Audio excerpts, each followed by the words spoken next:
bienvenue, c'est les vraies voix jusqu'à 19h. Bonjour Philippe David, bonjour à tous. Bonjour Cécile de Ménibus, heureux de vous retrouver. Heureux de vous retrouver aussi. Et vous nous avez manqué vendredi. Ah oui, regardez tous les deux. J'ai l'impression que c'est une phrase automatique. Non, pas du tout. Non, c'est vrai. Il a eu l'impression de le ressentir. Il a eu l'impression de le ressentir. Ah, ouais. À l'insu de son plein gré, pour ajouter. C'est assez bateau, vous la faites à chaque fois. L'émission a atteint vendredi un niveau, je dirais, qui est moins élégant que lorsque vous êtes là, parce que notamment le Dodu s'est lâché sur le plan du liberté. Mais n'importe quoi.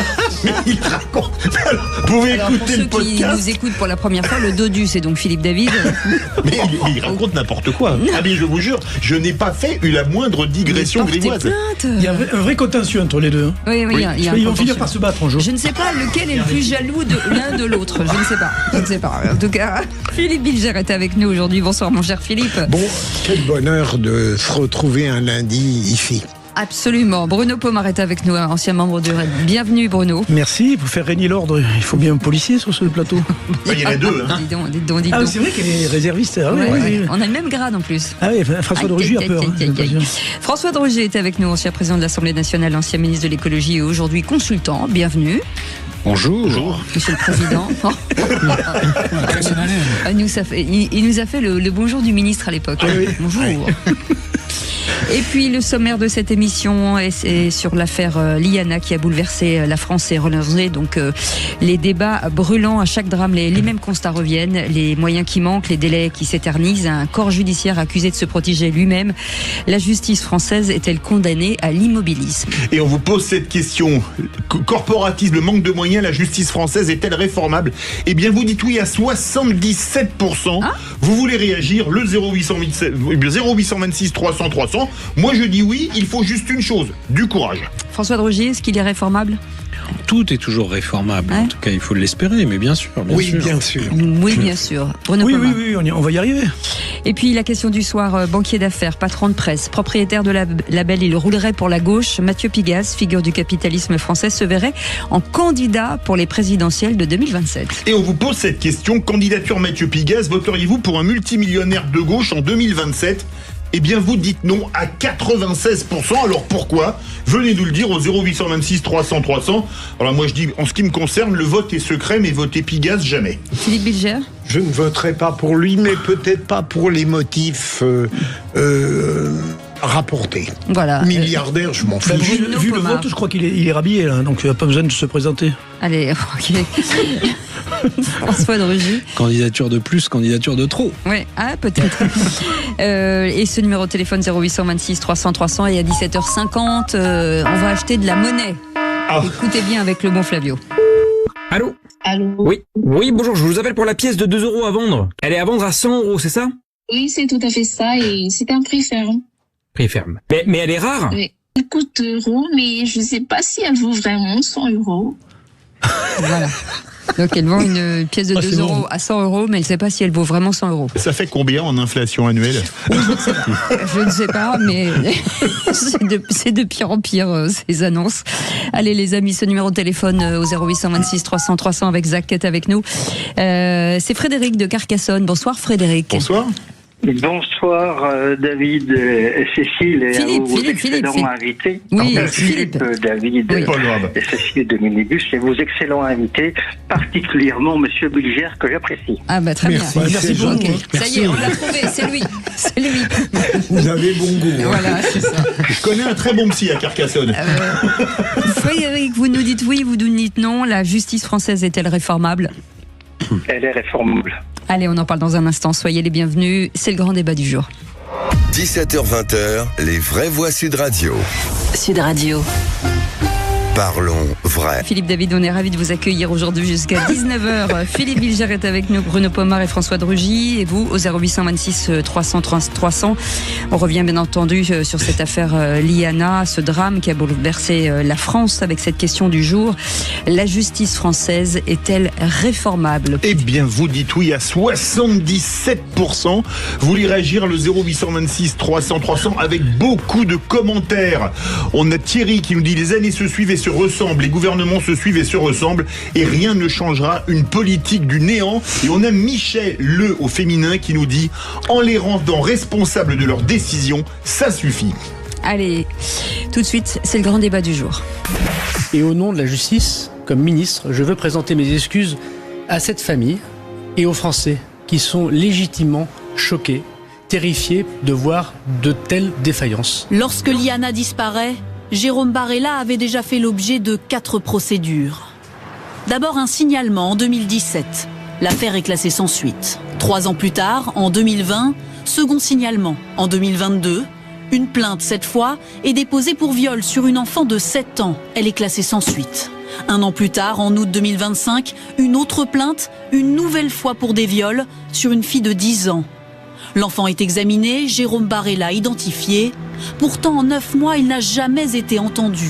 Des dysfonctionnements qui commencent à secouer le système judiciaire. Le ministre de la Justice, Gérald Darmanin, réunit ce lundi les procureurs généraux et il va leur demander de réexaminer d'ici le 14 juillet, donc dans un peu plus d'un mois, 70 000 plaintes qui concernent des enfants pour des viols ou des attouchements. Là, je crois qu'on atteint le sommet de la démagogie. C'est-à-dire que 70 000 procédures, elles ne sont pas réparties sur 9 000 magistrats, elles vont être réparties sur 400 parquetiers mineurs. Ça fait 800 heures de travail, si on travaille normalement, en un mois. Comment on va faire ? Et ça veut dire qu'on arrête tout le reste. Les vraies voix Sud Radio. Et le 0826 300 300, Frédéric de Carcassonne est avec nous. Bonsoir Frédéric. Bonsoir à tous. Entre le corporatisme, le manque de moyens, la justice française, selon vous, est-elle réformable ? Alors, il faut déjà dire une chose. On n'est pas obligé de réformer tous les textes. Les textes existent. Ceux existants sont plutôt bien faits déjà. Mais il faudrait les appliquer. Il faut remettre la victime au centre du jeu. Et arrêter de donner des excuses à tout le monde. Parce que pauvre, parce que ceci, parce que cela. Moi, je suis d'une famille modeste, très modeste, de 5 enfants. Aucun n'a mal tourné. Et pourtant, mon père travaillait dans les filatures Boussac, si ça vous dit quelque chose. Oui. C'était pas des salaires énormes. Donc, il faut vraiment remettre la victime au centre du jeu. Et il faut donner aussi les moyens à la justice. Monsieur Darmanin dit ils sont à effectif complet au tribunal. Mais est-ce que l'effectif complet est suffisant ?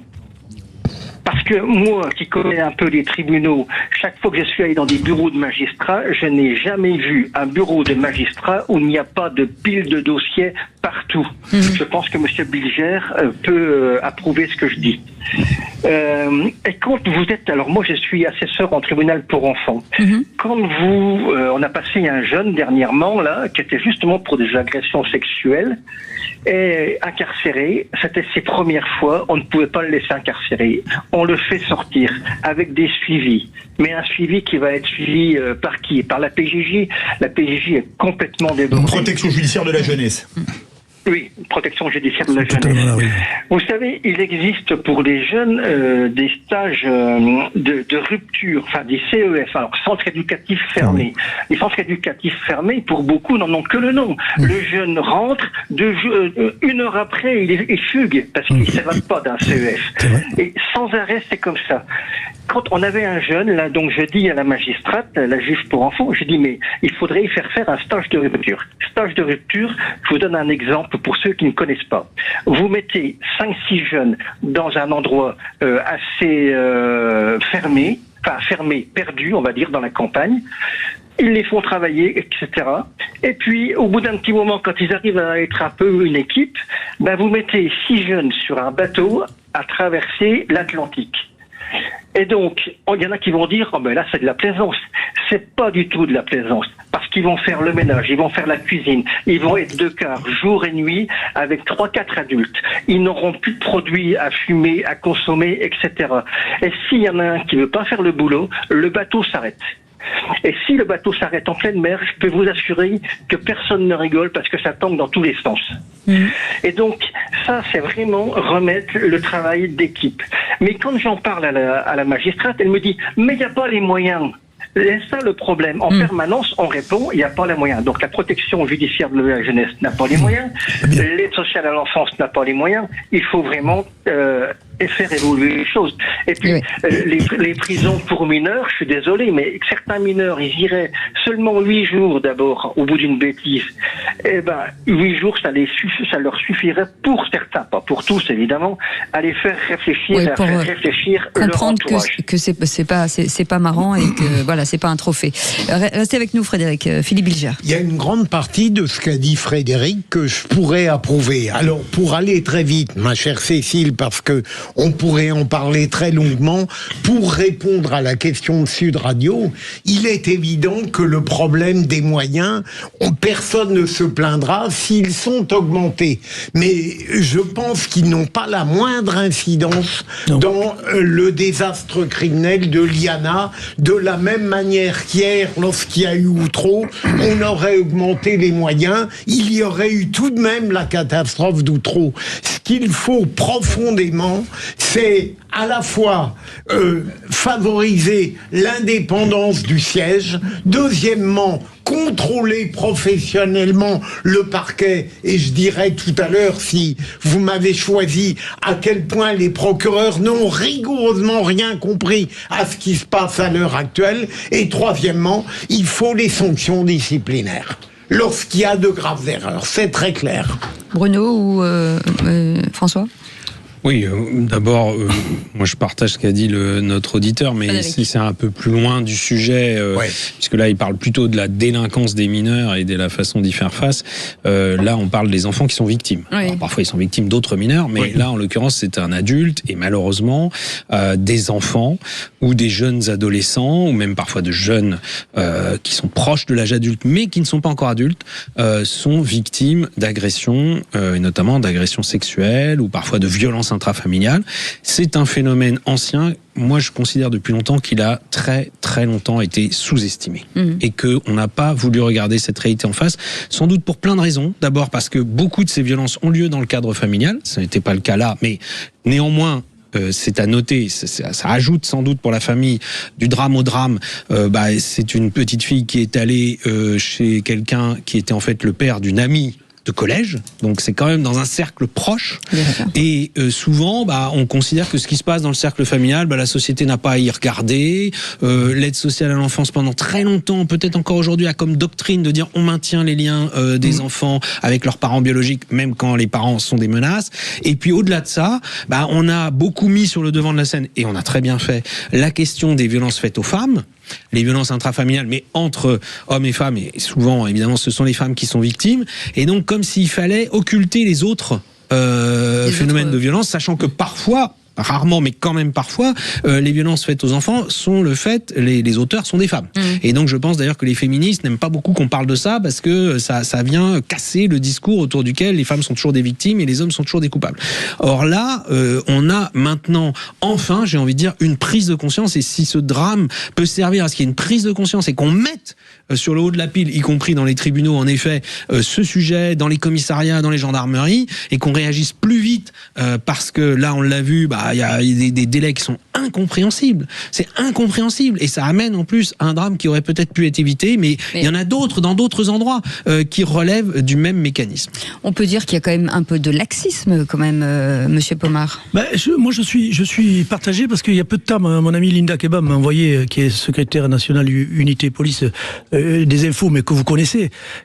Quand on parle des tribunaux qui sont surchargés de dossiers, ce que tu viens de dire, c'est une chose donc à traiter. Même si on a 9500 magistrats, je parle sous le contrôle de Philippe. Vous allez dans un commissariat d'une ville moyenne, il y a 350-400 dossiers concernant tout ce qui est attouchement, viol, etc. 350 à 400 dossiers dans chaque ville moyenne de France. Donc c'est un sujet, je ne sais même pas comment on va le résoudre. Et je plains très sincèrement. C'est là, quand on vous écoute, on se dit comment tout ça a pu passer sous les radars, en fait. Mais parce que encore une fois, je pense que on a une augmentation des violences faites aux enfants depuis longtemps, comme la violence classique qu'on voit dans la rue. On a une société qui a évolué dans le mauvais sens. Mais on se rend compte que les moyens humains n'ont pas suivi, même si on met des milliards derrière. C'est pas que des milliards qu'il faut. C'est de l'humain formé et capable de gérer des dossiers qui sont en nombre considérable. Je vais revenir à la question originelle. La justice française est-elle réformable ? Oui. mais il faut avoir du courage politique, c'est ce que j'ai dit, y compris en rentrant dans certains syndicats de magistrats. Parce que je vais vous prendre un exemple qui s'est passé à Nantes, il y a pile 15 ans, en 2011. Une jeune fille, 18 ans, Laetitia Perret, a été massacrée, tuée par un salopard, désolé, qui s'appelait Tony Meillon, qui avait été libéré plus tôt des peines qu'il avait, parce qu'il avait déjà fait des viols, enfin il avait un casier judiciaire long comme le bras. Et Sarkozy, qui était président de la République, avait dit il faudra que les magistrats qui ont fauté en le libérant rendent des comptes. Vous savez quelle avait été la réponse des magistrats ? 10 jours de grève. Vous savez quelles ont été les sanctions ? Il y a un procureur ou un juge lambda qui a été muté de Nantes à Rennes, ce qui, alors, est je crois que ce n'était même pas un magistrat, mais un directeur de la pénitentiaire. C'est ça. Vous imaginez la sanction, être muté de Nantes à Rennes, mais c'est être envoyé au Kerguelen ou au Galapagos. C'est complètement surréaliste. Est-ce qu'il y a eu une réaction ? C'était il y a 15 ans. Rien. Donc aujourd'hui, la question, c'est est-ce qu'on aura un homme ou une femme politique capable d'aller au bras de fer avec les magistrats? C'est la seule question qui vaille. Le reste n'est que littérature. Mais Darmanin est capable d'y aller. Le problème, c'est que c'est la puissance eux-mêmes. Les magistrats, les 36 procureurs généraux, là, j'ai vu que leur président s'offusquait. On a touché mais là, le corporatisme, là, c'est corporatisme et manque de moyens. C'est pour ça que je vous dis, c'est pour ça que je voulais cette question, la justice française est-elle réformable?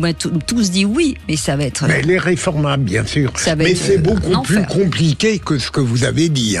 Il suffit pas d'avoir du courage, comme l'a dit Bruno. Gérald Darmanin est un très bon garde des Sceaux. Il peut pas tout faire tout seul. Parce que la majorité... Pardon. Non mais finissez, mais parce qu'on est très en retard. D'accord, très bien. On remercie Frédéric. Si vous voulez continuer sur ce sujet à partir de 19h avec François-Louis Bourneau et Philippe David, vous pouvez d'ores et déjà vous inscrire avec Zach au 0826 300 300. Dans un instant, les seuls contre tous, ce sera François de Rugy. La gauche social-démocrate n'existe plus. Bruno Pomar, l'affaire Liana fera changer les choses dans la justice. À tout de suite. 17h-20h, les vraies voix Sud Radio. De le rappeler, 0826 300 300. Toujours bien aussi de rappeler que vous pouvez vous abonner à notre chaîne YouTube et un petit peu partout sur tous les réseaux sociaux, histoire de pas nous rater au cas où. Et autour de cette table, Philippe Bilger, président de l'Institut de la Parole, Bruno Pomar, ancien membre du RAID, et François de Rugy, ancien président de l'Assemblée nationale et ancien ministre de l'écologie et devenu expert, consultant. Et Philippe David, bien entendu, en attendant, c'est seul contre tous. Les vraies voix Sud Radio, seul contre tous. François de Rugy, vous pensez que vous serez seul contre tous. La gauche social-démocrate n'existe plus. Oui, c'est le constat que je fais, et je pense que je suis pas le seul à le faire en France. Peut-être existe-t-elle encore dans d'autres pays européens, mais en France, on a eu ce week-end le lancement de la campagne présidentielle de Jean-Luc Mélenchon, et on voit bien que Jean-Luc Mélenchon occupe une place centrale dans la gauche française maintenant depuis de nombreuses années, puisque rappelons que en 2017 comme en 2022, il a fait un gros score à l'élection présidentielle, loin devant les autres candidats de gauche. La gauche social-démocrate, qu'est-ce que c'était ? Si on prend des figures, c'était sans doute Jacques Delors, Michel Rocard, qui disait oui, il faut de la solidarité, il faut de la protection sociale, mais pour la financer, il faut une économie prospère. Avant de redistribuer l'argent, il faut déjà créer de la richesse et il faut quand même penser à gagner de l'argent avant de le redistribuer. Et on a l'impression que pourtant ce raisonnement assez simple a complètement disparu dans le paysage politique à gauche. On pourrait y ajouter l'écologie, où la gauche a repris les thématiques de l'écologie, et je pourrais dire tant mieux, mais au lieu de le faire dans une logique de progrès technologique, scientifique et de progrès économique, c'est au contraire dans une logique de peur, où le moindre sujet, on agite les peurs, et où on est de plus en plus dans un refus même du progrès technologique, ce qui évidemment conduit aussi à ne pas avoir de développement économique. Alors on pourrait se dire peut-être Raphaël Glucksmann va essayer de faire exister cette gauche social-démocrate, sauf qu'on tend l'oreille et on n'entend rien sur l'économie, justement. Je parle même pas des autres sujets comme l'immigration, la sécurité, où là l'esprit d'une gauche de gouvernement tout simplement semble avoir complètement disparu, y compris chez quelqu'un comme Raphaël Glucksmann. Mais sur l'économie, on ne l'entend pas. Et quand il dit des choses, c'est pour suivre finalement ce que disent les gauches radicales comme celle de Mélenchon sur la taxe Zuckman ou ce genre d'idées idée où on se préoccupe d'abord et avant tout de taxer des richesses avant de les produire, avant de les créer. Et moi, je pense que c'est dommage pour la France, pour un grand pays comme la France, qu'il n'y ait pas un courant de gauche responsable, social-démocrate, qui se préoccuperait autant d'une politique économique dynamique, d'une économie française dynamique que de la protection sociale. J'ai scrupule à vous contredire, mon cher François. Non, mais par esprit de contradiction. Pour une fois, vous avez des scrupules. Sérieusement, parce que vous êtes évidemment mieux placé que nous tous pour appréhender ce qui s'est passé. Et je crois que c'est ce que beaucoup de Français ressentent. Mais je pense que modestement, vous êtes trop pessimiste. Parce que j'entends bien qu'il n'y a pas de gauche social-démocrate au sens où vous la souhaiteriez, c'est-à-dire avec un programme véritablement social-démocrate. Mais il me semble tout de même qu'on voit renaître quelque chose qui relève de la social-démocratie pour des motifs de pur pouvoir personnel. Au fond, l'omniprésence, l'impérialisme d'un Mélenchon oblige ce qu'il y a encore de social-démocratie en France à se camper tout de même de manière relativement audacieuse. Et moi, je ne désespère pas, je ne voterai pas pour eux, mais il est évident qu'aussi bien François Hollande, s'il revenait dans un trou de souris élargi, bien sûr, ou Glucksmann représente une forme d'espérance pour la social-démocratie. Alors, moi déjà, je crois une chose, la social-démocratie, elle n'est pas morte. Elle est réduite à la portion congrue dans les urnes, mais elle n'est pas morte. Il y a Hollande, il y a Glucksmann, il y a Bernard Cazeneuve. Attal. Absolument, Gabriel Attal. Mais Emmanuel Macron, c'est de la social-démocratie, hein. C'est pas autre chose. Édouard Philippe, c'est de la social-démocratie. C'est-à-dire que c'est du gouvernement plutôt de gauche au niveau sociétal et complètement taxophile. C'est-à-dire qu'il ne pense qu'à créer des impôts et des taxes.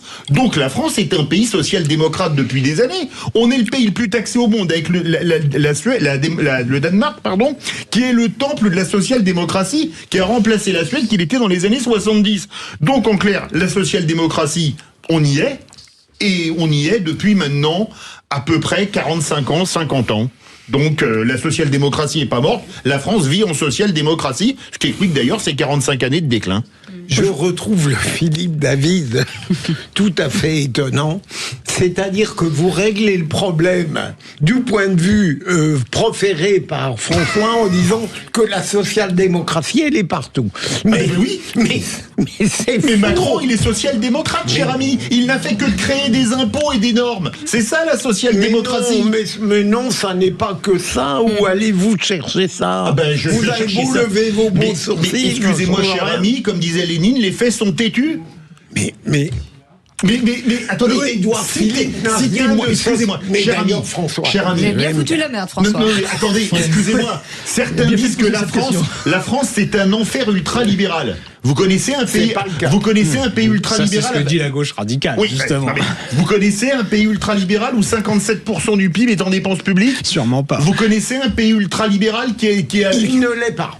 Ah ben oui, donc il est social-démocrate. Mais non. Mais parce qu'il n'est pas marxiste, j'irai pas jusque-là, et il n'est pas ultra-libéral. Voilà.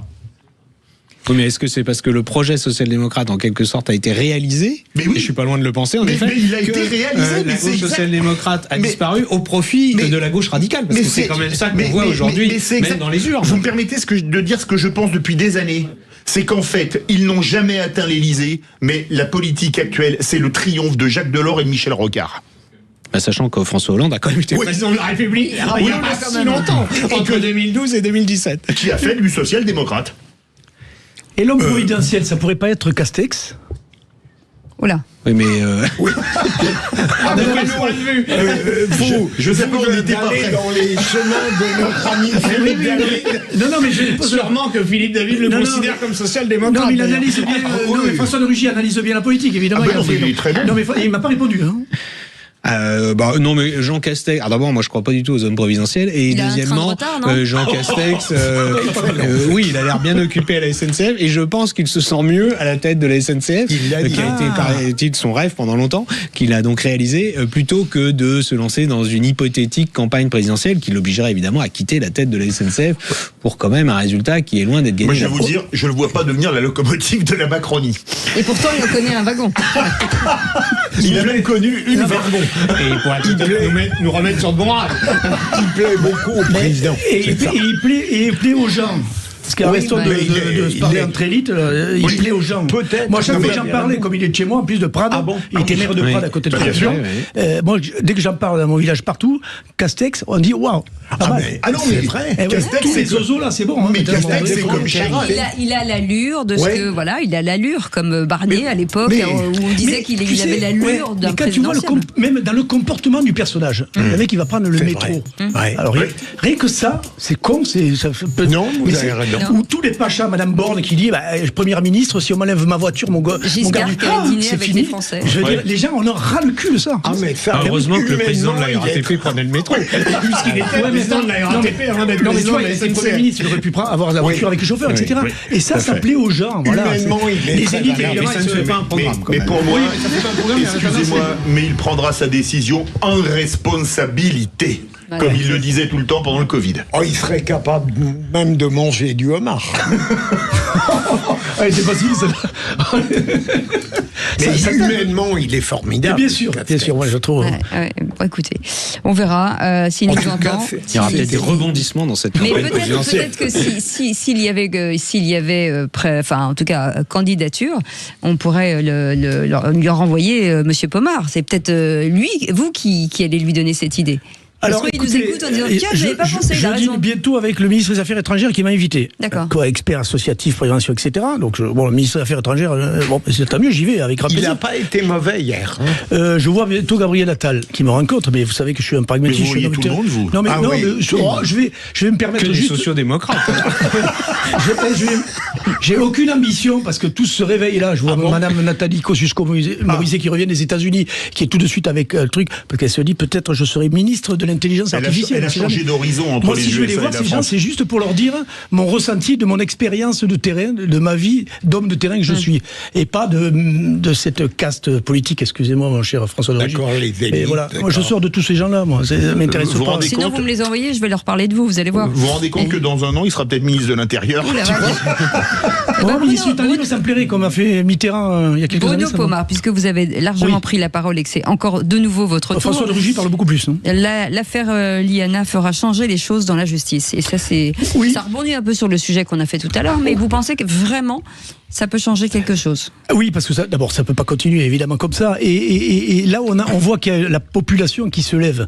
Ce soir, par exemple, je vais aller devant le tribunal de Paris pour manifester mon mécontentement auprès des magistrats. J'ai ma compagne qui est élue dans le Val-de-Marne qui va faire pareil. Enfin bref, la population se soulève. Je pense pas l'avoir vu ce genre de truc. Aller devant des tribunaux manifester. Alors c'est pas contre Gérald Darmanin parce que je trouve qu'il fait bien le job et ce qui lui arrive là, le pauvre, je le plains. Parce que vraiment, en tant que ministre intérieur, il était bon. En tant que ministre de la Justice, il a fait plein de choses intéressantes. On l'a vu, les prisons intermédiaires qui commencent à poindre le jour. Enfin bref, il y a pas mal de choses qui sont faites. Et là, avec les déclarations qu'il a faites depuis quelques jours, en mettant un peu les procureurs aux ordres. Au pied du mur. C'est pas gagné, au pied du mur. Il les convoque un par un, ça va être vite réglé. Et je pense que disait notre ami Philippe Bilger tout à l'heure, c'est qu'à un moment donné, les 70 000 dossiers, même s'il faut qu'ils bossent 800 heures, ça leur changera, parce que, à mon avis, il y a certains magistrats qui ne veulent pas bosser 35 heures par semaine. Ça leur fera du bien de se mettre au taf et de répondre à ce qu'attend la population, c'est-à-dire la justice, surtout sur les faits qu'on connaît là, parce que c'est insupportable. Vous parliez tout à l'heure de François de Rugy, de l'aide sociale en France. J'ai mon ami qui est formidable, qui s'appelle Isabelle Santiago, qui a fait un rapport. C'est une catastrophe. Quand on commence l'aide sociale d'enfance, on aboutit à ce qu'on voit, les drames de Barella, et c'est ça, c'est ce que ça donne, parce que quand on va creuser derrière ce mec-là, ce qui s'est passé, son frère aussi qui a été foutu en garde à vue, on se rend compte qu'avant il y a eu des choses. Donc il y a un travail considérable à mener, et il faut que la justice se réveille. Voilà. Et je pense que Darmanin est à même de le faire, il faut le soutenir. Le paradoxe, ma chère Cécile, mon cher Philippe, c'est que Bruno est plus optimiste que moi. J'avais proposé un sujet que je vais greffer parce qu'il s'accorde parfaitement au vôtre. Je suis très inquiet. Je crois qu'après une apparence de réforme, à nouveau, nous allons nous retrouver face à des dangers, à des dysfonctionnements, à des tragédies. Ça sera, je peux le garantir avec une infinie tristesse. Lorsque je vois que la conférence nationale des procureurs a dit que la colère n'était pas un bon signe. Qu'est-ce qu'on peut avoir devant une tragédie pareille ? Ouais, c'est clair. Et deuxièmement, qu'ils ne voulaient pas de sanctions pour les magistrats. Non. Ça montre que les magistrats, les procureurs sont complètement à côté de la plaque. Et je crains qu'après une effervescence, grâce notamment à Gérald Darmanin, vous avez raison, qui a dit à la fois c'est une faillite de l'État et une faillite de certaines pratiques judiciaires, on retombe dans l'ornière d'avant. Alors moi je crois que ça ne change rien. J'ai reparlé du drame de Laetitia Perret. Ça a eu 10 jours de grève des magistrats, Sarkozy était au pouvoir, ça n'a rien changé. Pour que ça change, il faudra attendre 1 an avec éventuellement un gros changement à l'Élysée, à l'Assemblée nationale. Allez, merci beaucoup messieurs, à retrouver bien entendu ces débats sur notre chaîne YouTube. Et puis dans un instant, l'info en plus, peut-être une bonne nouvelle, du paracétamol 100% fabriqué en France sera produit début 2027. Nous serons avec la directrice de l'accès au marché de la communication des affaires publiques, la RSE, de chez UPSA. Laure Lechartier sera avec nous dans un instant. À tout de suite. 17h-20h, les vraies voix Sud Radio. Sud Radio. Parlons vrai. Et soyez les bienvenus aujourd'hui avec Philippe David. Nous sommes ensemble jusqu'à 19h. À partir de 19h, tous les sujets sont sur la table puisque c'est vraiment l'antenne vous est ouverte au 0826 300 300 avec François Libourneau. On va revenir sur quoi, Philippe ? Évidemment sur les manifestations parce que c'est du jamais vu devant les tribunaux suite à cette affaire qui émeut la France, la mort de Liana avec des dysfonctionnements terribles. Vous voulez réagir ? Qu'est-ce que vous pensez de la justice ? On peut la réformer ou pas ? Vous pensez que c'est logique ces manifestations ou vous pensez qu'on fait des magistrats des boucs émissaires ?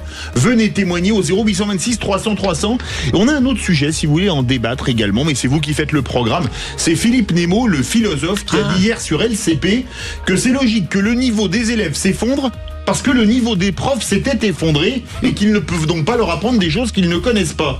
Vous êtes d'accord ? Il y a un problème de niveau des profs ou pas ? Venez témoigner au 0826 300 300. Et autour de cette table, François Drogier est avec nous, Bruno Pomar, Philippe Bilger. Et vous, au 0826 300 300. Tout de suite, c'est l'info en plus. Les vraies voix Sud Radio. Et c'est une excellente et grande nouvelle, du paracétamol 100% fabriqué en France sera produit début 2027. Laure Lechartier est avec nous. Bonsoir, merci d'avoir accepté notre invitation. Bonsoir. Bonsoir. Vous êtes directrice de l'accès au marché de la communication des affaires publiques et de la RSE chez UPSA déjà. Alors c'est une très grande nouvelle. Emmanuel Macron avait promis en 2020 le retour de la souveraineté nationale dans l'industrie du médicament. 6 ans plus tard, on en est où aujourd'hui ? Alors 6 ans plus tard, on pourra s'approvisionner en paracétamol tricolore en janvier 2027 et UPSA le fera pour l'ensemble de ses références d'Afalgan et Feralgan qui seront présentes sur le marché en 2027. Voilà, donc nous avons honoré nos engagements, c'est-à-dire que nous avons investi dans la relocalisation du principe actif du paracétamol. Et ça, c'est une grande nouvelle. Alors, vous êtes positionné sur le créneau en 2020, nous sommes en 2027. Qu'est-ce qui prend autant de temps finalement ?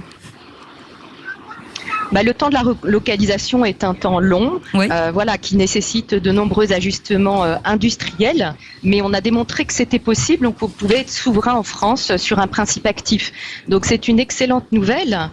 Le seul point aujourd'hui, c'est que notre boîte de Dafalgan et Feralgan, elle a un prix fabricant de 76 centimes en prix fabricant, donc en sortie d'usine, et c'est le prix auquel on la vend aux pharmaciens.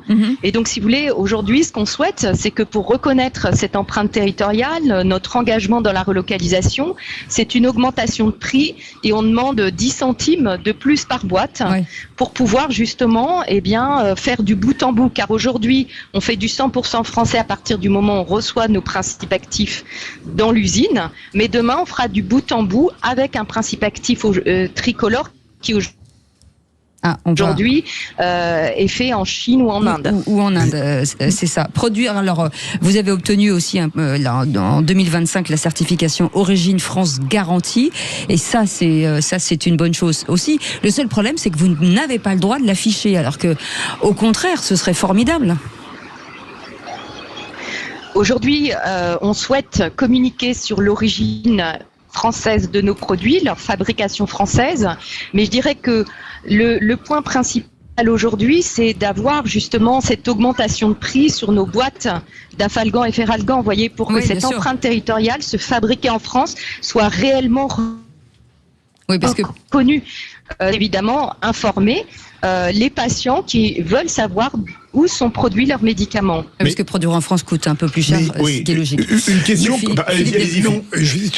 pardon pour cette question un peu naïve, mais pourquoi faut-il des crises et parfois même des polémiques graves pour que l'évidence de fabriquer en France vienne parfois dans les grandes entreprises, par exemple pharmaceutiques? Est-ce que ça n'est pas évident comme initiative? Toujours été notre ADN, et on est depuis 90 ans dans le Lot-et-Garonne à Agen. On a toujours fabriqué en France. Voilà, donc pour nous, c'était un choix de responsabilité, c'est un choix stratégique. On veut faire rayonner la marque française dans le monde entier. On produit 340 000... Elle est dans le train, donc voilà. C'est une grande maison, UPSA, c'est important de le dire, et en tout cas on en est très très fiers. On va peut-être pouvoir en tout cas la récupérer, je ne sais pas si elle est là. Ça ressonne. Laure, est-ce que vous êtes toujours avec nous? En tout cas, on est très content que ce soit relocalisé en France. Oui, je disais que c'était une grande maison française, et c'est une fierté française, UPSA quand même. Oui, je vous entends. Oui. Alors nous, on vous entend pas du tout. Philippe David.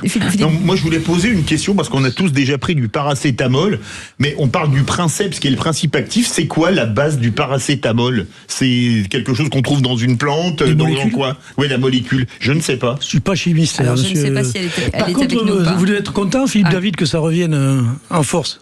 Pourquoi? Pour vos soirées arrosées, ça. Mais je ne bois pas. Non. Mais j'ai envie de dire heureusement. J'ai envie de le dire. On ne pourra plus l'avoir, on l'a perdu en tout cas. Voilà. Alors, en tout cas, c'est une très bonne nouvelle. C'est un cocorico. On sera ravis de pouvoir l'utiliser dans nos pharmacies. Merci Laure Lechartier d'avoir accepté cette invitation, directrice de l'accès au marché, de la communication des affaires publiques de la RSE chez UPSA, avec du paracétamol 100% fabriqué en France, qui sera produit en 2027. Et tout de suite, le bon Flavio. Toujours disponible? Arnaque, fausses annonces, pièges en ligne. Je rappelle si jamais ça m'intéresse alors. Le bon Flavio se moque des escrocs sur Sud Radio. J'ai pas de temps à perdre, ce enculé. C'est ça. Moi aussi je t'aime. C'est un peu intrusif comme remarque, mais voilà, c'est une proposition comme une autre. Dire qu'il n'y a pas de profondeur ici. C'est à force de parler avec des trous du cul, c'est sûr. Bonjour Flavio, comment ça va? Bonjour, ça va bien et vous? Oui, ça va bien. Alors là, on n'est pas dans une escroquerie, on est quand même dans un truc d'une bêtise à pleurer quand même. Bon, c'est une bêtise à pleurer. Encore une fois, au moins, il n'y a pas d'insulte pour le coup. Oui. Et la femme est plutôt honnête. Oui, même trop honnête. C'est ça, simplement une pièce de 2 € à vendre à 100 €. Voilà. Bon, on écoute. Allô? Allô? Oui, bonjour, je vous appelle pour la pièce de 2 € à vendre. Toujours disponible? Elle est toujours disponible. Elle est à vendre à 100 €, c'est ça? Oui, c'est tout à fait ça, et c'est un prix ferme. Prix ferme. Mais elle est rare? Oui. Je sais pas. Ouais, mais alors pourquoi elle est à vendre à 100 €? Parce qu'il y a d'autres personnes qui vendent des pièces à ce prix-là, et donc je fais comme tout le monde. Mais la vôtre, elle vaut combien? Elle coûte €, mais je sais pas si elle vaut vraiment 100 €. Voilà. C'est ce qui est écrit dessus. Voilà. Donc c'est un pari, quoi. Enfin, je comprends pas trop le... Non. C'est juste que si ça se trouve, elle est rare et quelqu'un va me l'acheter à 100 €. Ok, bon, si ça se trouve, si jamais ça marche, vous m'envoyez un message, hein. D'accord. Voilà. Je vous rappelle, jamais ça m'intéresse. Voilà. Oui, pas de problème. Merci à vous. Ah oui, merci madame. Merci pour tout. Si ça se trouve, elle vaut 100 euros. Dans un resto pourri, vous dites c'est de la gastronomie. Bah oui, mais les autres le font, donc moi je mets gastronomie. Avant, il y a très longtemps, il y avait les pièces de 5 francs en argent. Oui. Qu'on gardait, effectivement. Mon père me disait, j'en avais mis de côté comme ça, il m'a dit garde-les, ça vaudra un peu plus cher plus tard. Et alors aujourd'hui je sais pas où elles sont. C'est pas des blagues. Moi j'ai une idée pour Flavio, parce que vous pouvez l'appeler, lui dire écoutez, moi je vous l'échange contre une pièce de 1 euro qui vaut 100 euros. Voilà. Et vous aurez gagné 1 euro. Non ? Ah, toi, tu seras ministre des Finances au prochain gouvernement. Ah bah, c'est autre chose que Bruno Le Maire en gestion. Je te transforme 1 euro en 2 euros. C'est quand même bien, non ? C'est bien. C'est super. Merci pour cette proposition, Philippe David. La prochaine fois que vous avez des bonnes idées, vous les gardez pour vous. Merci, mon bon Flavio. J'aurais pu dire avec une pièce de 50. Hein. Oui, gaffe, oh là là. Allez, Flavio, on vous retrouve demain avec grand plaisir. C'est ça. Vivement demain ? Vivement demain. Voilà, avec des pièces de 5 euros qui valent 5 euros. Allez, dans un instant, le journal, la météo et le coup de gueule de Philippe David. Quand je vois les chorégraphies dans certaines kermesses de fin d'année en maternelle, je me dis que certains enseignants sont complètement à la masse. Et oui, oh là là, vous allez voir. Ah ouais. C'est très bizarre ce truc. Allez, on en parle dans un instant. Énorme. Ouais, c'est énorme. 17h-20h, les vraies voix Sud Radio. Minibus. On vous souhaite la bienvenue si vous venez de nous rejoindre. C'est avec ce numéro de téléphone 0826 300 300. Vous avez envie de débattre avec François de Rugy, aujourd'hui avec Bruno Pomar ou avec Philippe David. Vous êtes bien entendu les bienvenus. Dans un instant, le coup de gueule de Philippe David. Et à partir un petit peu plus tard, on reviendra sur le banquier d'affaires Mathieu Pigas qui est revenu samedi sur ses ambitions pour l'élection présidentielle à 18h30 pour 2027. Vous voulez débattre, ce numéro de téléphone et ses actes 0826 300 300. Et puis n'oubliez pas que dans un instant aussi nous allons nommer un ministre. En attendant, c'est le coup de gueule de Philippe David. Les vraies voix Sud Radio. Le coup de gueule de Philippe David.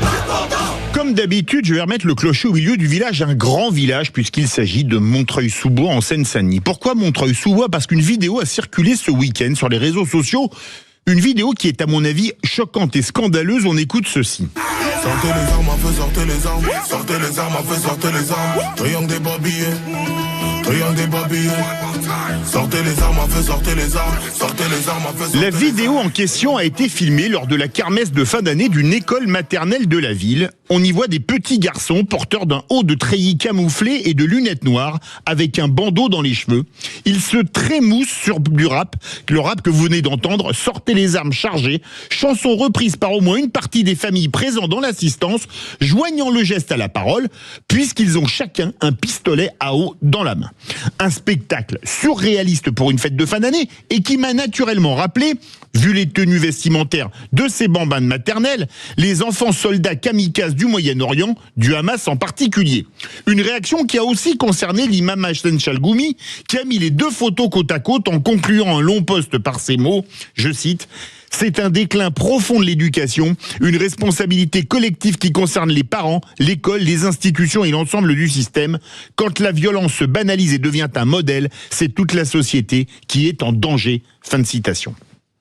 Une indignation qui est montée au ministre de l'Éducation nationale, qui a tweeté, je cite à nouveau, « Les images du spectacle, des guillemets à spectacle, diffusées sur les réseaux sociaux, où de très jeunes enfants apparaissent en tenue militaire et armes à la main sont choquantes.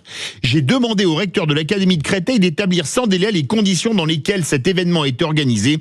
Si des manquements sont avérés, ils seront sanctionnés. » Dont acte. En sens inverse, le député de Montreuil, Alexis Corbière, qui a tweeté, je cite, « Les manipulations, ça suffit. Oui, les enfants portaient des t-shirts PIS sous le déguisement contre la violence et les armes. Le spectacle valorisait le pacifisme. Je n'accepte pas cette manipulation raciste depuis hier et qu'on attaque les enfants de Montreuil. » Fin de citation. Cependant, comment expliquer les paroles de la chanson et les tenues de terroristes des bambins ?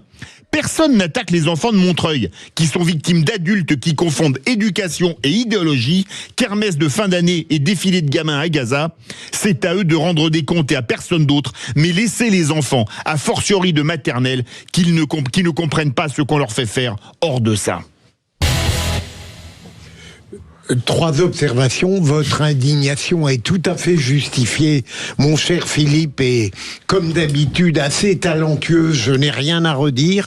Deuxième élément, tout de même, je suis étonné que Alexis Corbière, qui est dans le lot parfois le moins délirant, ait eu cette réaction absurde. Et tout de même, je veux non pas rendre hommage, ce serait trop, mais être content de la réaction du ministre de l'Éducation nationale qui à plusieurs reprises a réagi devant des indécences, et c'est plutôt positif quand on pense à certaines abstentions d'avant. Oui, enfin... Bon, c'est pas étonnant d'Alexis Corbière, même s'il a quitté la France Insoumise, de toute manière, c'est... Alors, il a été remercié de la France Insoumise. C'est pas lui qui est parti, on lui a retiré sa circonscription. Il réagit en tant que député, parce qu'il est député de Montreuil et de Bagnolet. De l'Après, qui est un autre parti. Je trouve que c'est totalement imbécile de la part d'un député, mais enfin, quand on voit le niveau de député qu'on a en France, rien n'est... Et je n'insulte pas ceux qui travaillent, Dieu sait s'ils sont nombreux, dont on n'entend pas parler. C'est-à-dire, généralement, les plus mauvais, c'est ceux qu'on entend sur les plateaux télé et radio. Ils ont rien que ça à foutre, ils sont payés que pour ça, en fait. Et lui, il en fait partie. Et je trouve que c'est scandaleux. Là où le ministre de l'Éducation nationale doit réagir, effectivement, c'est mise à pied du directeur de l'établissement, de l'école. Enfin, enfin, comme tu dis, c'est scandaleux, quoi. De voir ça, c'est pas juste pour parler des armes. Non, c'est totalement faux. C'est un scandale, voilà, encore une fois, de faire ce type de spectacle qui est complètement déplacé et dont on n'a pas besoin dans la conjoncture actuelle. Approuvé par des parents. Oui, mais ça veut tout dire, ça. C'est une espèce d'entrisme qui se fait tout doucement. Vous savez ce que Mohamed Sifawi a fait un excellent bouquin, c'est la taquia, dans tous les sens du terme, c'est ça. On rentre de façon inopportune comme ça, pap, et puis on est en train de décimer des choses qu'on n'a pas envie de voir en France, quoi, tout simplement. François de Rugy. Oui, moi quand j'ai vu ces images, j'ai cru que c'était un faux. Tellement ça me paraissait énorme. Ah bah moi aussi. Et tellement ça me paraît décalé. Si, j'aurais pu croire que ça se passe à Gaza ou ailleurs, mais à Montreuil-sous-Bois... Oui, et puis surtout, moi j'ai assisté à plein de fêtes d'école en tant qu'élu, justement, ou aussi en tant que parent. J'ai jamais vu ce genre de choses, heureusement. On voit plutôt des choses pleines de bons sentiments, en général, parfois un peu, il faut bien le dire, c'est un peu le monde de oui, mais il vaut mieux ça voilà, pour des enfants, surtout de maternelle. Donc c'est absolument insupportable. Je comprends même pas que ce soit possible, en effet, parce qu'un instituteur ne fait pas ça tout seul. Une fête d'école, il y a plusieurs instituteurs, il y a un directeur d'école, etc. Et puis, je pense que les instituts de telle classe disent moi je fais ça, toi tu fais ça, etc. J'espère que comme dans d'autres domaines, ça ne restera pas sans qu'on identifie les responsabilités et donc à un moment donné que des sanctions soient prises par rapport à ceux qui sont responsables d'avoir, comme vous l'avez dit Philippe David, instrumentalisé des enfants. Mais c'est gravissime. Et là, essayer de retourner les choses en disant non, mais c'était au contraire pour dénoncer l'usage des armes. Et d'ailleurs, c'est pas le message que l'on perçoit. On peut pas le montrer. Alexis Corbière met une photo des gamins avec, vous savez, l'emblème Peace and Love qui avait notamment pendant la guerre du Vietnam, en disant que c'était pour valoriser la paix. Mais qui aurait idée de mettre des gamins avec des treillis camouflés, des gamins de maternelle quand même, avec des treillis camouflés, le turban, le bandeau dans les cheveux et le pistolet à eau? Non mais qui a eu cette idée? Et on imagine d'ailleurs des enfants un peu plus âgés qui seraient venus à l'école dans cette tenue-là et avec un pistolet à eau, et là je pense qu'on les aurait sanctionnés. Mais c'est clair. Mais qui peut avoir des idées aussi débiles? Alors je veux dire, j'ai par contre, les amis, un très gros doute. Je pensais qu'il n'y aura pas, et je pense sûr qu'il n'y aura pas de sanctions dans la magistrature, mais je suis certain qu'il n'y aura pas de sanctions non plus dans l'éducation nationale. Encore moins. Oui. Pareil. À suivre. Encore moins. La suite au prochain épisode. Allez, vous restez avec nous. Merci beaucoup Philippe David, à retrouver en podcast bien entendu sur sudradio.fr, et puis on va revenir à 18h30 sur le banquier d'affaires à Mathieu Pigasse, qui est revenu samedi sur ses ambitions pour l'élection présidentielle 2027. Est-ce que vous voteriez pour un multimillionnaire de gauche en 2027? Eh bien vous dites non à 96%, toujours, il y a beaucoup de votes. Vous voulez réagir? Encore et toujours le 0826 300 300. Et dans un instant, on reviendra, puisque nous allons nommer un ministre, et c'est un ministre, enfin en tout cas c'est le garde des Sceaux que nous allons nommer aujourd'hui, le ministre de la Justice. Pierre de Toulouse sera avec nous, et juste derrière le qui c'est qui l'a dit. Allez, à tout de suite. 17h-20h, les vraies voix Sud Radio. Sud Radio. Philippe David, Cécile de Ménibus. Soyez les bienvenus, les vraies voix. Les vraies voix, ce sont vous aussi. Si vous voulez débattre avec nos vraies voix, c'est un plaisir. 0826 300 300 avec aujourd'hui Philippe Bilger autour de cette table. Ça va, tout va bien, Philippe? De mieux en mieux. Je n'ai pas été trop contredit, ça va. Ouais, mais... Et plus la justice va mal, plus vous allez mieux. Oui. Franchement, plus vous en êtes éloigné, mieux vous allez bien. Plus vous allez mieux vous allez en bon français. Un coup de pied. Moi, je m'y perds. Un coup de pied, si j'ose dire, vous n'êtes pas un âne. Dites donc. Vous n'êtes pas un âne. Un ex. Revenons à nos moutons. Président de l'Assemblée nationale, quand même. Bruno Pomar, ça va, Bruno? Oui, je m'élève à chacune des émissions, je m'élève de plus en plus. J'ai l'impression que je vais finir peut-être ministre un jour. Ah ouais, qui sait. Ça va, François Drougy? Oui, moi je m'élève également. Oui, ça va bien. Ça va, Philippe David? Moi ça va très bien, je m'élève aussi. Si tout le monde s'élève alors. C'est le but de l'éducation normalement, c'est d'élever. C'est ça. On n'y est pas toujours avec ce qu'on vient de dire. Vous n'arrêtez pas de dire ça m'élève, mais ça serait bien que ça se voit à un moment donné. Allez, tout de suite, et si vous étiez ministre? Les vraies voix Sud Radio, si j'étais ministre. Qu'est-ce que je vais devenir? Je suis ministre, je ne sais rien faire. Et Pierre de Toulouse qui est avec nous au 0826 300 300 et garde des Sceaux depuis 15 secondes. Monsieur le ministre, bonsoir. Bonsoir. Alors je préfère être ministre de la Justice que garde des Sceaux parce que j'aurais trop peur d'écrire aujourd'hui Sceaux, SOTS. Ça fait du monde à garder. Oui. Alors, monsieur le ministre de la Justice, forcément dans ces temps un peu bousculés, on a envie bien entendu de vous entendre. Oui, alors, figurez-vous que hier, j'ai entendu un ancien ministre qui a soumis l'idée d'un parquet national pour les viols d'enfants et de femmes, je crois, me semble-t-il, et dans la lignée du parquet national antiterroriste. Je pense que c'est une très bonne idée, parce qu'elle permettra de centraliser les informations plutôt que de multiplier le nombre de personnes et le nombre de dossiers. Surtout que dans les viols, lorsqu'on passe d'un département à l'autre, comme on l'a vu en Haute-Garonne et dans le Gers, évidemment que les dossiers transitent d'un département à l'autre et qu'à la fois ils peuvent se perdre et en même temps s'oublier, comme on l'a vu, quoi. Donc je crois que c'est une des solutions. Et la deuxième solution, c'est aussi aujourd'hui le hasard fait que je suis allé porter plainte cet après-midi pour une escroquerie. Et le policier me demandait, mais alors dans quelle catégorie je dois déposer cette plainte? Parce qu'au fond, ils ont un système informatique qui leur permet de choisir, une intelligence artificielle, on va dire, qui leur permet de choisir telle ou telle catégorie. Et en effet, je pense que l'ordinateur, ou l'intelligence artificielle doit guider le policier ou le gendarme, lui permettant justement de sélectionner la partie, je dirais la plainte la plus importante et la classifier en fonction de son importance.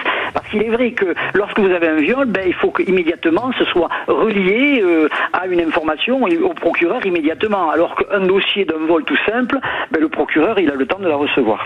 Ouais, voilà. Écoutez, je l'ai écrit tout à l'heure sur ma feuille intelligence artificielle en se disant je ne comprends pas que ce ne soit pas déjà dans les dossiers l'IA qui pourrait aller chercher des mots-clés dans des dépôts de plainte et qui pourrait accélérer les...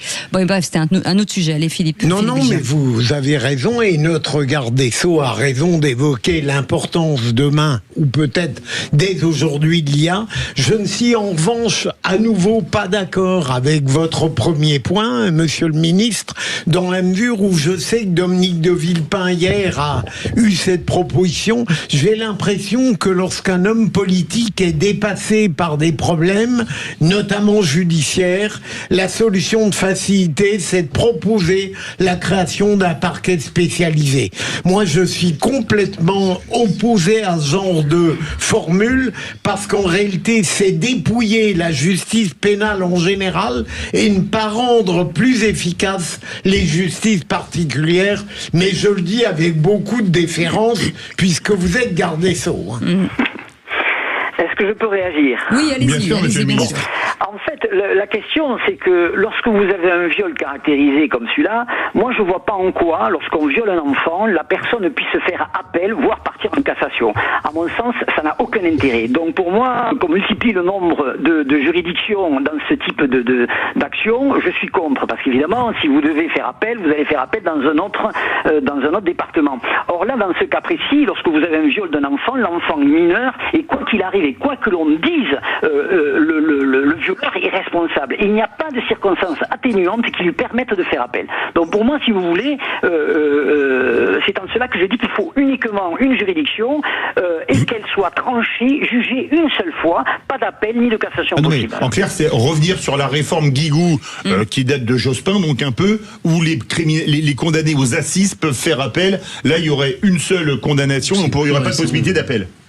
Tout à fait. Voilà, d'accord, là j'ai compris, ouais, c'est ça. Mais la venue de l'intelligence artificielle ça aura du sens. D'ailleurs, il existe les fichiers Cassiopée, mais qui est obsolète, enfin qui c'est pas comment dire ce qu'on a de meilleur maintenant. Mais en utilisant l'intelligence artificielle, il faut voir un petit peu parce que de plus en plus de gens l'utilisent pour avoir des réponses. Et est-ce que c'est fiable à 100% ? Là, c'est une vraie question. Non, mais l'intelligence artificielle, vous lui faites faire ce que vous avez envie de faire, c'est-à-dire qu'elle tu peux l'orienter. Non. Alors, on peut passer des dossiers en disant dès qu'il y a le mot viol, elle s'arrête sur des dossiers en disant attention, c'est un dossier viol. Mais je pense que c'est l'avenir, ça permettra de c'est pas de l'interprétation, c'est plus rapidement dans les dossiers, quoi. Là, comme ils disent qu'ils vont relire tous ces dossiers et ça fait combien vous disiez 70 000. L'intelligence artificielle peut effectivement sur la gravité et aller chercher les dossiers les plus graves. Ou même sur le nom des personnes mises en cause. Ouais. Si vous mettez 3-4 fois, on pense que c'est lui qui a fait ça dans une soirée pyjama, etc. L'IA, elle permet de tout regrouper, de dire là, il y a quand même 6 plaintes ou 8 plaintes ou 3 plaintes, ça fait beaucoup. Et le recoupement entre les services, justice, police, gendarmerie, etc. Parce que rappelez-vous, en 2015, je disais à François tout à l'heure, quand Cazeneuve... Il y a une interopérabilité entre gendarmerie et... Maintenant, bien sûr. C'est pas si vieux, parce que je me rappelle que Cazeneuve avait gueulé, avait convoqué le DGPN et le DGGN, il leur avait passé un savon en disant les gendarmes ont des informations sur les profils, vous en avez, et il n'y a rien qui se recoupe. C'est c'est ce qui est arrivé avec l'affaire Mera, avec les renseignements territoriaux et Paris. Et donc ça, c'est un travail. Il faut utiliser les derniers outils, il n'y a pas à tortiller. C'est sûr. Absolument. Merci, monsieur le ministre de la Justice. Je vous remercie. Vous avez vu, ils n'ont pas été très sots non plus. Et vive Toulouse. Il va falloir faire un contrôle antidopage. En tout cas, merci beaucoup d'avoir joué le jeu de cette prise de commandement de ce ministère. Merci beaucoup, à très bientôt. En attendant, c'est le Qui c'est qui l'a dit. Les vraies voix Sud Radio, le quiz de l'actu. Qui c'est qui l'a dit? Je n'attendais pas d'excuses de Gérald Darmanin, j'attendais une démission. Marion Maréchal. Bonne réponse de François de Rugy. Nouveau député Identité et Liberté. Qui c'est qui l'a dit? Je me sens plus proche des idées de LFI que de Raphaël Glucksmann. Marine Tondelier. Non. C'était ce matin sur Sud Radio. Corbière. Non. Olivier Faure. Non. Et vous l'aimez bien, Philippe Bilger. Pas Retailleau, tout le monde. Non. Pas Bellamy. Non, Bellamy, c'est une femme, pas vraiment. Panot. C'était sur LCI. Non, Panot. LCI. Non, c'était sur Sud Radio ce matin. Non. Il dit Bellamy, non, c'était sur TF1. C'est une femme. Une femme. Elle a fait couler de l'eau. Elle a fait couler. Vous parliez de Marine Tondelier. Alors, elles sont dans Sandrine le même Rousseau. Voilà. Rousseau. Vous avez raison, Cécile. Je suis lent. Oui, c'est vrai. C'est vous, Philippe? Non, c'est à vous. C'est moi qui ai fait Sandrine Rousseau, c'est à vous pour le suivant. Ok, soyez gentil, merci. Qui c'est qui l'a dit sur la mort de Liana? Démissionné, je ne suis pas propriétaire de ma charge. Laurent Nunez. Laurent Nunez. Bonne réponse de François de Rugy. Mais vous avez révisé, François. Bravo. Qui c'est qui l'a dit? Nous avons un garde des Sceaux qui est en train de se défausser de toute responsabilité politique et qui cherche un bouc émissaire à travers les juges. Mathilde Panot. C'est bonne réponse. Dis donc, comment ça énerve, François de Rugy.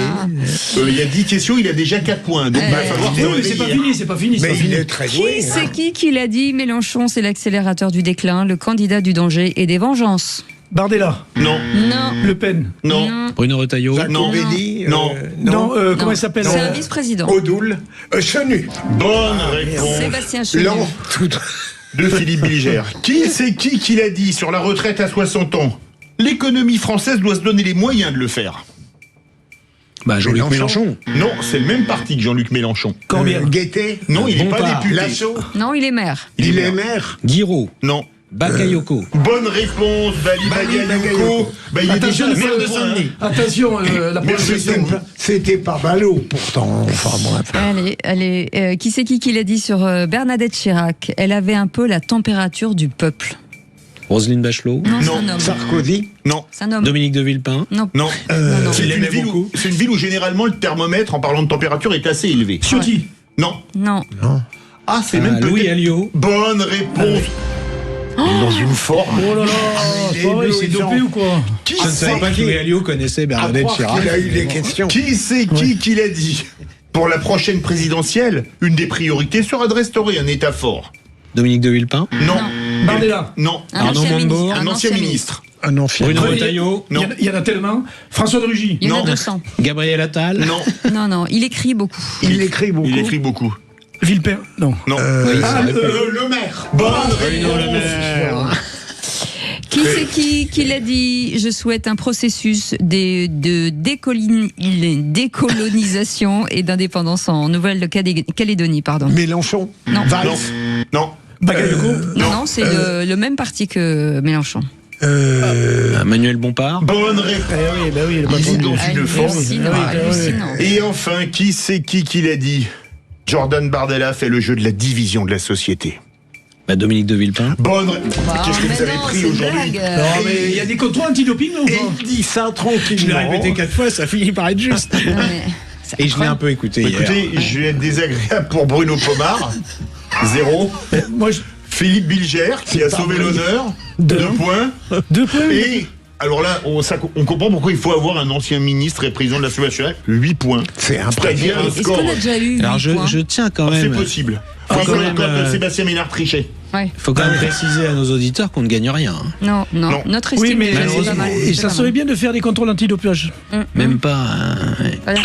Je veux pas dire que François de Rugy se dope, attention. C'est impressionnant. Mais il pourrait se doper à quoi? Même pas une petite pistache. Je sais pas. Il se dope aux vraies voix, c'est ça son truc. Ouais, c'est pour ça qu'il vient souvent. Ça lui fait du bien. C'est la stimulation intellectuelle de Philippe David. D'accord. C'est très bien, vous pouvez répéter. Je m'attendais à ce que ce soit moi, mais non, je suis passé à côté. Les amis, et dans un instant, le banquier d'affaires Mathieu Pigasse est revenu samedi sur ses ambitions pour l'élection présidentielle en 2027 avec cette question du jour, Philippe. Cette question, voteriez-vous pour un millionnaire de gauche en 2027? C'est évidemment Mathieu Pigasse. Eh bien, vous dites non à 96%. Vous voulez réagir? Le 0826 300 300. Oui, parce qu'on a envie de comprendre pourquoi vous n'avez pas envie. Et donc, c'est important pour nous. Corinne de Chamonix sera avec nous dans quelques instants. Allez, à tout de suite. 17h-20h, les vraies voix Sud Radio. Bienvenue avec autour de cette table Philippe Bilger avec Bruno Pomar, François de Rugy et Philippe David, bien entendu. Et vous, 0826 300 300 avec cette question du soir, Philippe, suite à l'éventuelle candidature de Mathieu Pigasse. Voteriez-vous pour un multimillionnaire de gauche en 2027? Eh bien, vous dites non à 96%. Vous voulez réagir? Le 0826 300 300. Beaucoup de commentaires. On a XO qui dit franchement qu'il se présente. On a hâte de voir ce que l'un des oligarques qui verrouille l'information pèse en France. Et Abdelkrim qui dit c'est la catastrophe, avec 4 éclats de rire. Mais on a beaucoup de commentaires. Corinne est avec nous de Chamonix. Bonsoir Corinne, bienvenue. Bonsoir. Bonsoir à la bande de Sud Radio et au Big Boss Philippe David. Merci. Dis donc. Il a pris déjà la vraie Big Boss, c'est Cécile Demi. Non. Oui. Tout le monde le sait ici, tout le monde le sait sur ce... Non, parce que Big, ça veut dire gros en anglais. C'est pour ça que c'est moi que ça concerne. Mais c'est son côté chef. Vous voulez dire la boulette? Ah non, moi c'est la boule de bowling, carrément. Corinne, à cette question, vous dites oui ou non, voteriez-vous pour un multimillionnaire de gauche en 2027? Alors, la oui question, c'est pas d'un... Ben non. Non, allez, vous restez avec nous. C'est la question du soir. On revient tout de suite. Il y va ou il y va pas, Mathieu Pigasse, à la présidentielle? Écoutez, je vais faire une réponse. Vous allez me dire c'est la langue de bois, mais ça n'en est pas. Et c'est ça que je dis d'ailleurs. Je suis prêt à contribuer au projet avec 3 idées simples. La première, c'est qu'il faut entendre et comprendre le besoin de radicalité qui s'exprime dans la société. La deuxième idée, c'est qu'il y en a marre de ce discours fataliste sur rien n'est possible, le réel, le rappel au réel, etc., le déclin, la nostalgie, le repli sur soi. Et la troisième, c'est qu'il faut un projet de transformation radicale, c'est-à-dire un projet de transformation en profondeur. Roland Lescure, une question à Mathieu Pigasse. pour être le 41e, faut apporter quelque chose. Qu'est-ce que vous apportez de plus? Je peux répondre. Hein. L'expérience, la crédibilité, la compétence, cette gauche crue. Et les candidats.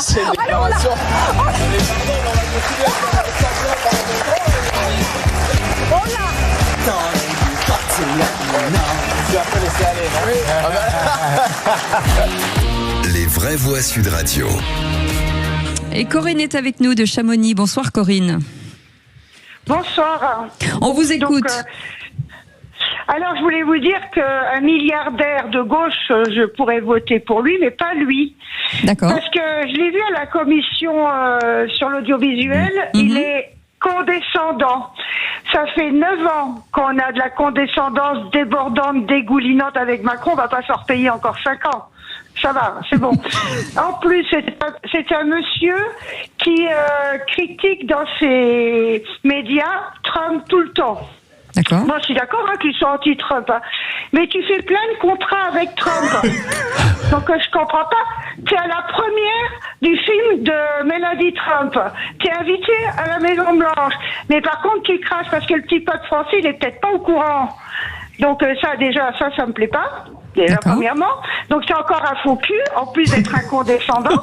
Les donc, déjà, ça fait déjà deux qualités que je ne peux plus supporter. D'accord. Et puis, il y avait une autre chose, c'est que j'ai appris qu'il prenait maintenant des médias people. Donc, il s'est pris à Alonc. Ah non, c'est pas lui. C'est pas lui. Ça, c'est Xavier Niel. Oui, c'est Niel. C'est Mediapart qui l'a sorti, c'est pas lui. Alors, ils ont des sociétés en commun, ils sont tous les deux associés dans Media One, mais là, c'est pas lui. Rendons à César ce qui est à César. Excusez-moi, erreur. C'est rare de ma part, mais là c'est erreur. Ça arrive. Enfin donc du coup, ça veut dire que moi un milliardaire de gauche me dérangerait pas du tout s'il a un côté humaniste et qu'il essaye pas de nous rouler quoi. Ouais. Parce que c'est pas possible ça. Il faut pas avoir de double discours. Alors il est très intelligent, il est peut-être machin, mais s'il est condescendant avec le peuple et qui pactise avec les gens qui critiquent toute la journée où il fait son business, moi je peux pas avoir confiance. Désolé, c'est comme un patron. Hein. Un patron qui vous raconte que des conneries, à un moment vous comprenez, et puis ça va plus quoi. Oui. Vous êtes plus motivé quoi. Voilà. D'accord. Philippe, bougez pas Corinne. Philippe Bilger. Je me suis beaucoup servi de Mathieu Pigasse à une certaine époque pour défendre Vincent Bolloré.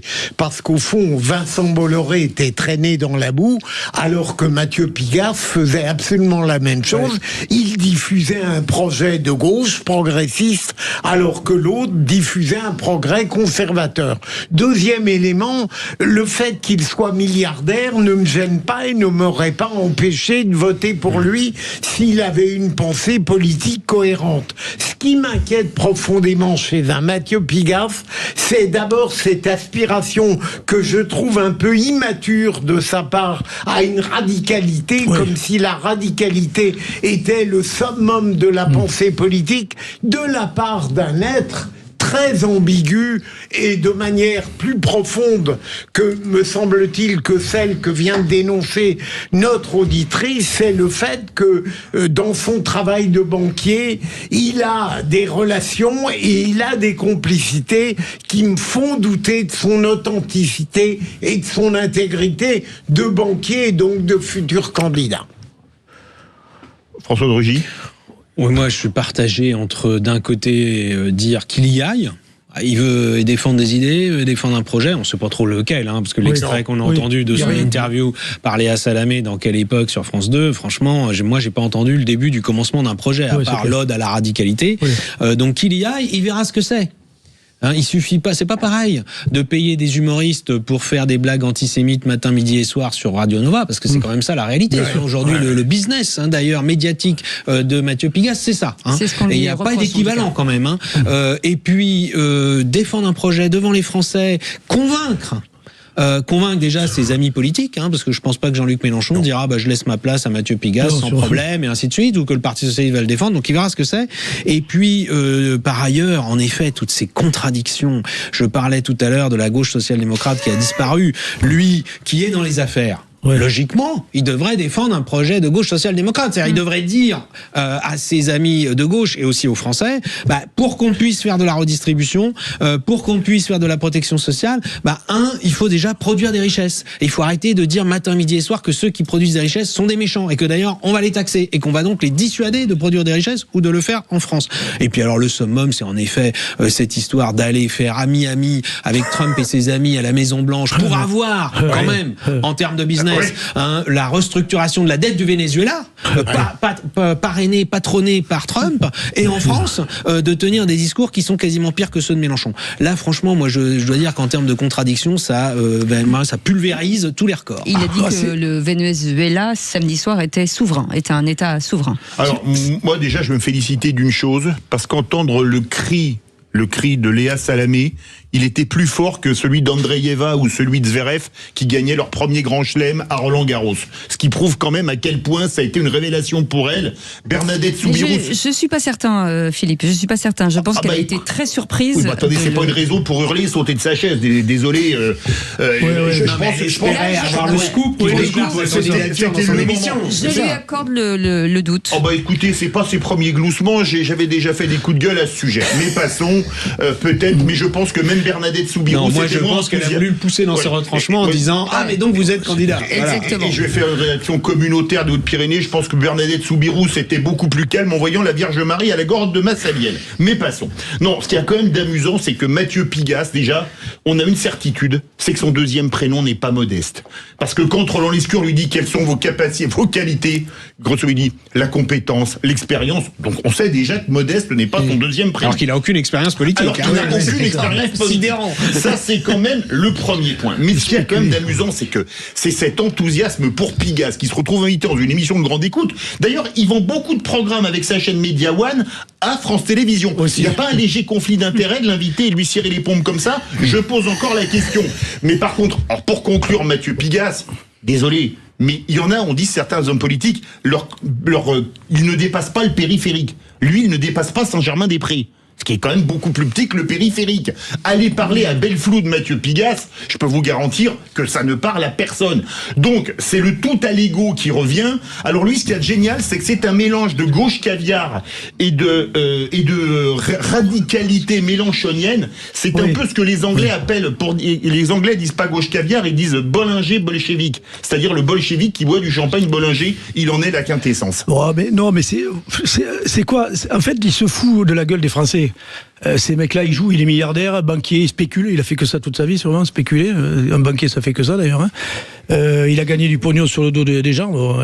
Des Grecs et des Vénézuéliens. Enfin, des Grecs, c'est dans le passé, dans le Vénézuélien à venir. Non, mais pour moi, c'est une ordure. Mais... non, ça, on peut pas dire ça. J'ai le droit de... Excusez-moi. Non, mais ça, c'est injurieux, on peut pas le dire. Je le passe quand même. Non. Oui, écoutez... Pourtant, vous avez dit que vous étiez élevé tout à l'heure. Oui. Mais non, vous pouvez leur faire les courbettes à tous ces gens-là, visiblement. Ça vous plaît, tous ces milliardaires. Mais moi j'en ai connu un milliardaire, il s'appelait Serge Dassault. Serge Dassault travaillait pendant 8 ans à Corbeil-Essonnes avec eux. Il est allé travailler au plus près des gens, dans une ville, etc., alors qu'il pèse bien plus que ce rigolo-là, c'est clair. Et je trouve ça scandaleux, la façon dont il se fout des Français. C'est les mecs qui sont complètement mégalos, ils croient pas un seul instant à ce qu'il dit, évidemment. Ils profitent du système comme un malade, et ils donnent des leçons à la terre entière. Donc, il ira pas bien loin, évidemment, mais je trouve ça, évidemment, il fait gerber, quoi. Il me fait gerber, tout simplement. Là où je me distingue de la nuance de Bruno, c'est que moi, je le trouve, d'une certaine manière, dangereux, tout de même. Parce que ça n'est pas parce qu'il ne sera pas candidat ou qu'il ne gagnera pas en 2027 qu'il ne propage pas une sorte de putridité intellectuelle et politique extrêmement malfaisante. Il n'y a pas de fond, ce que disait François de Rugy l'a dit. Il y a tout un électorat qui trouve que Mathieu Pigasse pourrait très bien faire... Mais non, 97% ne veulent pas, ou 93% ne veulent des pas. gens qui votent sur la France insoumise, les 10% qui restent. Il y en aura, vous avez raison. Moi, je vous fais le pari, les candidats, s'il fait 1%, c'est le bout du monde. Allez, 3 TTC. Vraiment, s'il fait une campagne exceptionnelle. Mais alors, excusez-moi, Mathieu Pigasse qui va parler au quartier populaire, pour lui, c'est rendez-vous en terrain inconnu. Mais François de Rugy l'a dit, et à ce qu'il a annoncé chez Madame Salamé, il n'a rien dit, en fait. Donc il balance 3 mots. Après, radicalité. Il sait même pas ce que c'est un quartier. Il ne s'est pas déclaré officiellement. Non. C'est-à-dire qu'il. Quand elle a dit il est influencé, mais quand la Salami saute de son sujet, il est candidat, il n'a pas dit non.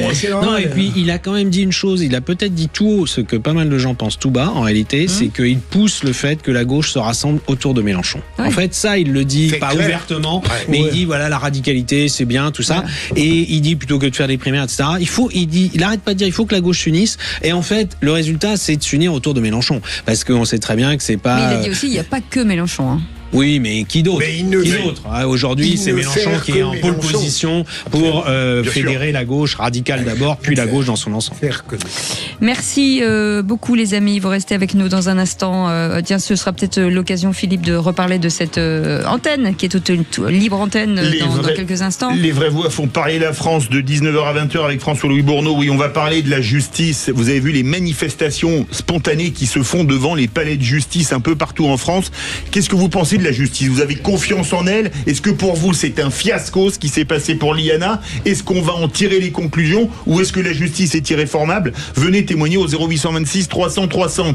Puis tiens, Philippe Nemo qui a dit que si les enseignants n'arrivaient plus à enseigner, c'est parce qu'ils n'avaient plus les compétences. Vous pensez que les enseignants, le niveau des enseignants a baissé ou pas? Venez nous donner votre avis au 0826 300 300. Et dans un instant, la petite phrase du jour, Sandrine Rousseau, députée des écologistes, était l'invitée sur Sud Radio ce matin auprès de Jean-François Aquili.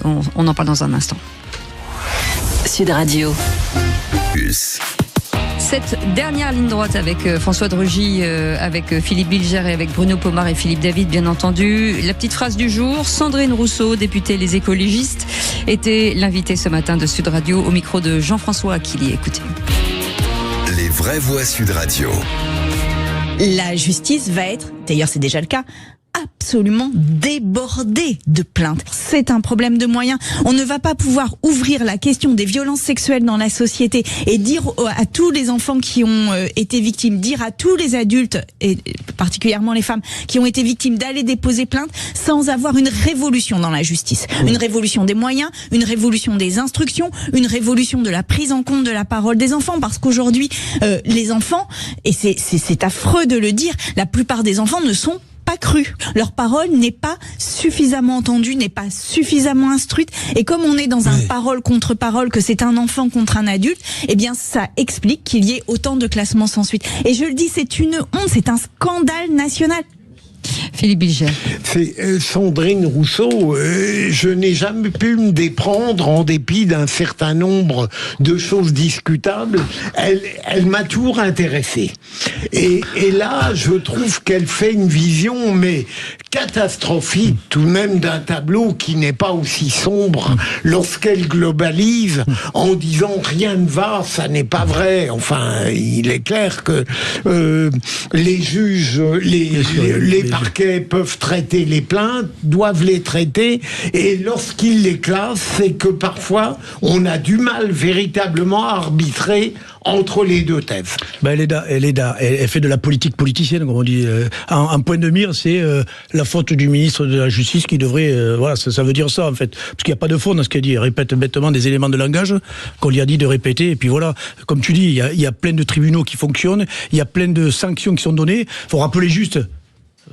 en ce qui ne concerne pas les jeunes, mais de façon générale, qu'il y a quand même 88 000 personnes en prison dans ce pays, donc les juges rendent quand même la justice, il faut arrêter de déconner. Donc la façon dont elle parle là, encore une fois, c'est de la politique politicienne, ça n'a pas de sens, et voilà, c'est dramatique encore une fois, mais c'est encore le niveau de notre personnel politique actuel, évidemment. Le niveau des députés à l'Assemblée, c'est quand même bas, ras de pâquerette.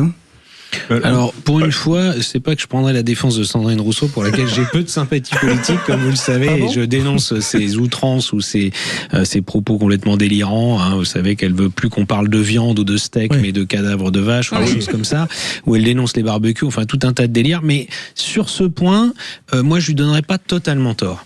Certes, le tableau est excessif, mais néanmoins, je pense que le sujet des violences faites aux enfants, et notamment des violences sexuelles, a été longtemps sous-estimé, voire étouffé, parce que en effet, ça voulait dire rentrer dans les familles, et puis par ailleurs, ça voulait aussi dire que parfois la parole d'un enfant pouvait être plus juste et vrai que la parole d'un adulte. Or, quand même, souvent, on donne plus raison aux adultes dans le traitement de ces problèmes-là.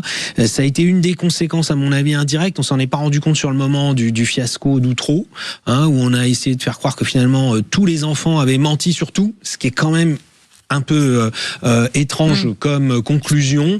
Du coup, tout le monde a été acquitté. Il n'y a aucune charge qui a été retenue contre personne. Bon, et donc après, on a pensé que les enfants, lorsqu'ils se plaignaient, pouvaient peut-être être manipulés par d'autres adultes, ce qui peut arriver aussi, évidemment. Et donc, les enquêtes de police et de justice doivent faire le tri. Mais néanmoins, je pense en effet que si maintenant on prend le problème à bras-le-corps, et moi j'ose espérer, je reste optimiste, que ce drame de la mort de cet enfant, Liana, dans le Gers, va servir d'électrochoc pour qu'on prenne davantage le problème à bras-le-corps, et bien à ce moment-là, je pense qu'en effet, on aura beaucoup de dossiers judiciaires à traiter. Libérer la parole des enfants, François, il y a plein de choses qui sont mises en place. Je pense tout de suite à une association d'un ami à moi, les papillons, les boîtes aux lettres. Absolument. Ils ont eu beaucoup de mal à les mettre dans les classes à l'éducation nationale. C'est un copain moi, c'est un capitaine de police. Le résultat est assez incroyable. Mais c'est une belle initiative. Génial, c'est un capitaine de police qui a mis ça en place, c'est formidable, c'est un très bon ami. Mais il a encore du mal à mettre dans certains établissements, parce qu'on ne veut pas dire qu'il y a des choses qui se passent. Donc il y a quand même des choses qui avancent. C'est totalement anonyme et effectivement c'est important. Il y a des choses qui avancent, heureusement. Et puis il y a quand même Sandrine Rousseau qui a dit: je réclame l'arrêt de démission de Gérald Darmanin, mais ce serait trop facile qu'on se contente de ça. Il faut regarder dans chaque foyer, village, collectivité, et c'est extrêmement difficile. Alors moi, je suis pas aussi négatif. Il n'y a pas des agresseurs sexuels et des violeurs, heureusement, dans chaque foyer. Il y en a beaucoup trop, évidemment, mais c'est pas le cas dans tous les foyers de France. Voilà. Comme toujours. Merci Philippe Bilger, merci Bruno Pomar, merci François Drugy, merci beaucoup Philippe David. Dans un instant, les vraies voix font parler la France. Venez réagir sur les manifestations devant les palais de justice. Qu'est-ce que vous pensez de la situation?